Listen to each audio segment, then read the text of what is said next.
இயேசுவில் எனது அன்பிற்குரியவர்களே, உங்களுக்கு என்னுடைய இதயம் கனிந்த வாழ்த்துக்கள். வணக்கம். அன்பானவர்களே, இன்று புனித வியாழன். இதற்கான நற்செய்தி பகுதி யோவான் நற்செய்தி 13ஆம் அதிகாரம் 1-15 முடிய.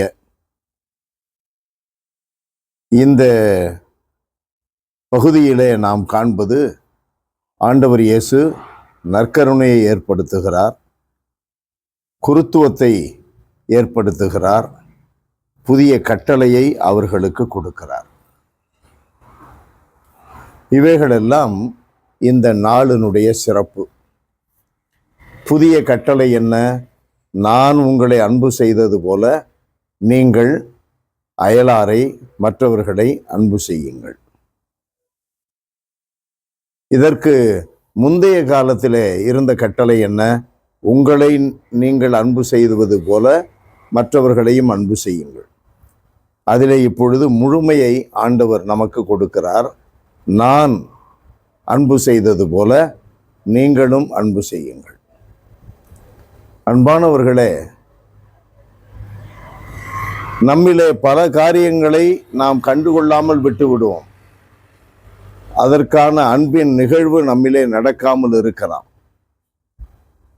ஆனால் ஆண்டவர் இயேசு தன் உயிரை முழுவதுமே கொடுத்து விட்டார். எதையும் விட்டுவிடவில்லை. கடைசி துளி நீரும் கடைசி துளி இரத்தமும் கூட அவர் நமக்காக சிந்தினார். அவருடைய உயிர் மூச்சை நமக்காக விட்டார். அப்படி என்றால் புதிய கட்டளை எவ்வளவு முழுமையானது, எவ்வளவு உயர்வானது, எந்த அளவிற்கு நமக்கு மிக கடினமானது, ஆனால் விண்ணகத்தை உரிமையாக்கக்கூடியது. அதை நாம் கண்டுபிடிக்க வேண்டும். முடியவில்லை என்று ஒதுக்கக்கூடாது. மாறாக முடியும் வரை இயேசு அன்பு செய்தது போல மற்றவர்களை அன்பு செய்ய வேண்டும். 2, குருத்துவத்திற்கும் சரி, பொதுவான மக்களுக்கு பொது குருத்துவத்திற்கும் பணி குருத்துவத்திற்கும் இயேசு ஒரு கட்டளை கொடுக்கிறார். என்னை ஆண்டவர் என்று சொல்லுகிறீர்கள், போதகர் என்று அழைக்கிறீர்கள். ஆண்டவரும் போதகருமான நான் உங்களுடைய பாதங்களை கழுவினேன் என்றால் நீங்களும் ஒருவருடைய பாதங்களை கழுவ வேண்டும். அப்படின்னா திருச்சபையில் அதிகாரிகள் கிடையாது, ஊழியர்கள் தான் உண்டு. அதிகாரம் கிடையாது, ஊழியம்தான் உண்டு. எந்த வேளையிலும் எந்த ஒரு தேவையிலும் நம்முடைய ஊழியத்தை தான் கடவுள் எதிர்பார்க்கிறார். இயேசு பாதங்களை கழுவினார் என்றால் நாமும் அப்படி செய்ய வேண்டும் என்பதனுடைய பொருள் நம்மை தாழ்த்தி கொள்ள வேண்டும், கீழ்ப்படிய வேண்டும். எந்த அளவிற்கும் நாம் இறங்கி சென்று மற்றவர்களுக்கு அன்பு காட்ட வேண்டும் என்பதுதானே. இவைகளெல்லாம் ஒட்டுமொத்தமாக என்றும் நமக்கு சொல்லிக்கொண்டே கற்பித்து கொண்டே இருப்பது என்ன? ஆண்டவர் உருவாக்கிய நற்கருணை. தன்னை முழுவதும் கொடுத்தார், உணவின் வடிவிலும் நமக்கு கொடுத்துள்ளார். அதில் ஆண்டவர் இயேசு இருக்கிறார்.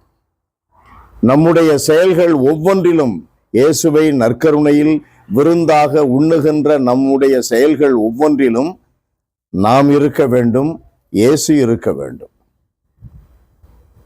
நாம் இருப்பது இயேசுவை மகிமைப்படுத்த, இயேசு இருப்பது நாம் அவரை போல் வாழ வைக்க.